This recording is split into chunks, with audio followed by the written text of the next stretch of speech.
Oh, it's Janet Melody here for another lesson with A Course in Miracles, and today we're on lesson 56, which is another review of lessons 26 to 30. So yay, we've got another 5 lovely lessons to bring us to peace again today.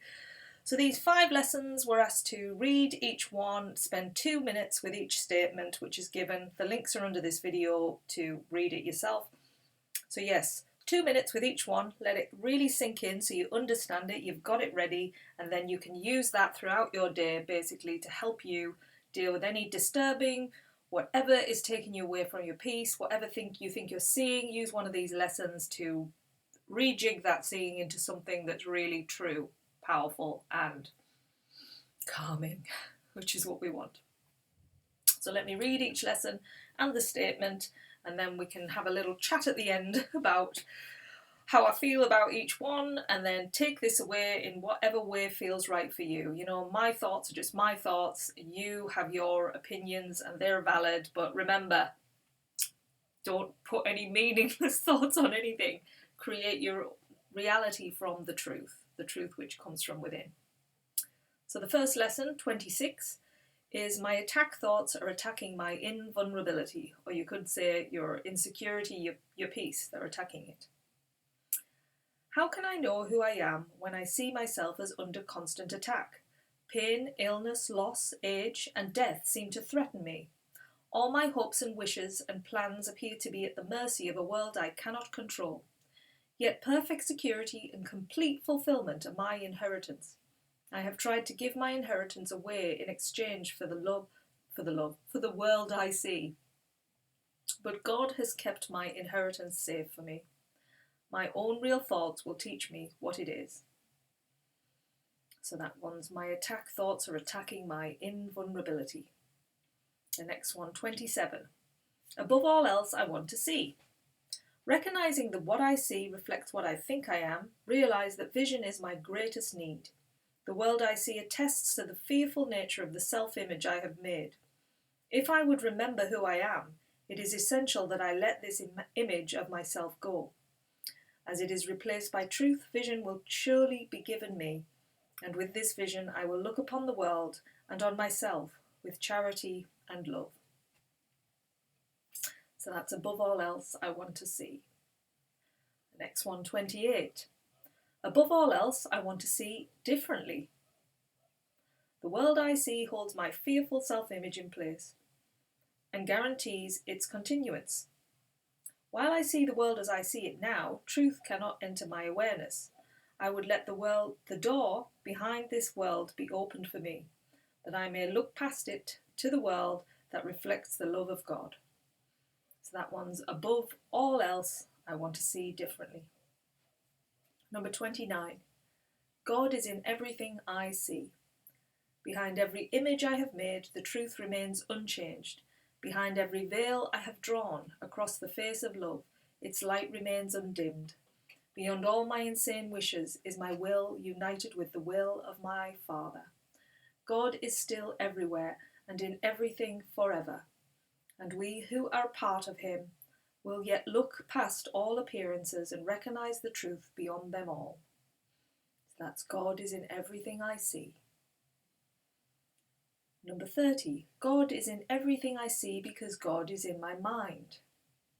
In my own mind, behind all my insane thoughts of separation and attack, is the knowledge that all is one forever. I have not lost the knowledge of who I am because I have forgotten it. It has been kept for me in the mind of God, who has not left his thoughts, and I, who am among them, am one with them and one with him. So that one's God is in everything I see because God is in my mind. And that's the last one, that's 5. So yes, just a recap over those 5. My attack thoughts are attacking my invulnerability. Above all else, I want to see. Above all else, I want to see differently. God is in everything I see. God is in everything I see because God is in my mind. Just take those all in. You know, it's like if you look, say, at the clouds in the sky out there, and it can be a grey day sometimes, and we don't see But we know beyond that grey sky is a blue. Grey clouds, should I say, is a blue sky with a big yellow sun that when it breaks through those clouds, those sun rays shine upon us. And wow, how good does that feel when that sun shines on us? And that is what we're doing internally. That's kind of what this is trying to say. That the sun, our love, is always there. It's in our mind. It's in everything we really look at in the world, if we give it that acknowledgement. Because once we extend like a ray of sunshine, the sun, the love, that's all we see. You know, we see beyond the fear, beyond all the hate, the suffering, all of this stuff that's going on in everyone. Because when you see somebody who's like angry, they've just become detached from their true self. They're in a world internally of distress, of pain, of suffering. And when we get into that state, we can easily, bounce off each other and cause pain to you, and then it has that knock-on effect. What we're trying to do here is the reverse of that. We're trying to send love. Even when someone's being that way, send them love. You don't have to enter into that space, and they cannot harm what's internally inside of you. Nobody can change your internal world. That's down to you. You have that power comes from within. And there's a magical way, I believe anyway, from my life's experiences, that if you stay in that place of love, you don't attract problems. You don't seem to attract all the irritations anymore because you're not giving off that vibe. We are like magnets, I feel, that when we're giving off a negative energy, we attract it. We attract other people. I've seen it in, say, a pub. You'll be out and you'll see people, somebody who's aggressive, and if somebody else is feeling that way, they seem to magnetize, and boom, a fight can break out. And it's because they're just totally in ego mind, feeling attacked, whatever it is. Like the whirlpool in the mind is caused so much craziness and chaos in our world, in relationships, in family dynamics, in friendships, in co-workers. It's like it's everywhere. And we have to realize that we can only change inside of us. We can change inside of us, and we can create a different world outside of us by doing that, by extending love.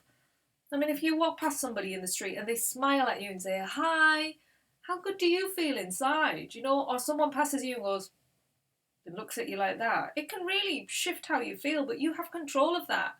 They could look at you like that and you can just think, oh, they're in that place of, they're just not in a happy place. Send them love. I hope they'll feel better soon. I hope they'll shift. I hope the sun will shine on them. I hope something will happen that will bring them joy and they will get back that light. And then stay in your happy lane, Because, I mean, there's so many situations in life where you can change how you feel instantly. A good scenario is winning the lottery. Say if I said to you, you've won the lottery, you've won £10 million or $10 million, wherever you are in the world. How good would you suddenly feel inside? You'd be like, whoo-hey! Jumping up and down, probably like, yeah. Now, nothing really had changed in you. Well, I said a few words and boom, your mind went to, whoa, wow places. What can I do with my life now? Blah, blah, blah, blah, blah, blah, blah. And that's internally what we can do without needing all of that external world. We can make ourselves feel better. We can really choose to feel good, to feel really good in every situation. It's like we so easily let our thoughts, they're so distracting, aren't they? They can go into the past and you can be in there rolling around. It's like having a good old let's have something in here. There's got to be something good in here. There's a bit of past, yeah, let's go on with that. Oh, what about the future? Oh, worry about the future. The future's coming. I've got to get sorted. But what's going on in this moment right now? Where are you? You're in the future or in the past? You're not actually present. And so this day of presence, which has been gifted to you, is just going by like that. You've not actually been present. You've not been in the world. You've been in your illusion. A world that doesn't exist. And you look at all the still objects and all the things around us, and we could see them as a new, brand new person in this world. See them absolutely as if they've never actually been in our lives before. This is like brand new. I've never seen this room before. This is like, whoa, I don't call it a room. It doesn't have a meaning. It has nothing. And I'm like, wow, just walked into this amazing place. Like, we could feel like that, but it's like, no, this is a room. I've been in here many times. This is what it is. This is what it functions now. Box it away so I can go on and think about other things, other past things, other future things, other whatever. Whatever it is that we waste so much time in missing our present moment. I mean, I do it myself. I'm always kind of like going into the past at times and future, and it's like it really is like, this course is really getting me to realize how much my mind is just back and forth and over and like trying to rein it in, like, come back to the moment. And I'll put on a good song, say, that'll bring me back into the moment. Or if you meditate, take some time out. Meditation can be hard, mind, if you've got a busy mind, which I can have at times, and so it's hard for me because it'll ping off and like, back to the meditation, focus on the breath. And my mind's ping, off it's gone again. No, Janet mind, come back, focus on the breath, keep the calmness. Boom. But eventually, you keep doing it, eventually, your mind will start getting into that place of... But you can do it in many different ways. My preferred way is to go out in nature. I love to walk amongst the trees, look at the birds, because that gives my mind something to look at, and I can get really calm and just stay like present with all your senses, like smell the air, hear the birds, the wind, feel like the rocks beneath you, touch a tree or whatever it is, really immerse yourself in the present moment, and then you really come into this wonderful place. I can remember I went for a walk once in a mall, and as I was coming outside, I decided to really use my vision fully and just all my senses to really feel the present moment, and like using my vision in a way I was not missing anything. I was taking in everything around me. So it's like my eyes saw more. I wasn't just seeing in front what I was focused on. I was allowing my eyes to see the entirety of everything around me. And I can remember feeling, it was a sunny day as well, which helps. And the sun was coming down, and I could hear people talking like that I hadn't before, because I'd been in my mind. I could hear different things. I could hear the heels, somebody with high heels on, and I could feel the air. I could smell like coffee and, passing cafes, and it was like, whoa, what an experience. I've not had this before. I'm normally quickly, I've got to be somewhere, ding, ding, ding, and missing out on that, like, presence. That's why presence is so key to this, and so many people talk about it. Be in the moment, be in the now, like Tolly's always saying. Be present, stay in this moment, because the moment is all we've got, and we waste so much of it by all this clouded thinking. So think, when you're in the clouds with your thoughts, find the blue sky, find your peace, find the sunshine in there, the love inside, find that is always there. It doesn't go away, it's always there.